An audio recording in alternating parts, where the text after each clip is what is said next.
রাধে রাধে বন্ধুরা, আজকে আমরা বেরোতে বেরিয়েছি। একটা নতুন শপিং মলে যাব, দিল্লি নতুন হয়েছে। যাচ্ছি এক্ষুনি, রাস্তায় আছি, দেখতেই পাচ্ছ। ঠিক আছে, নতুন মহলে গেলে তোমাদের সবটা দেখাবো। টাটা।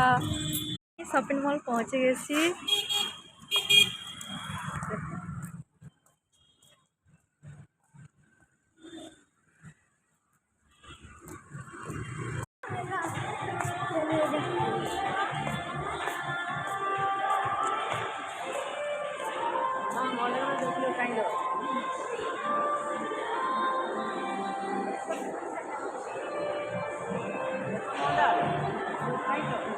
আমি তোমাদের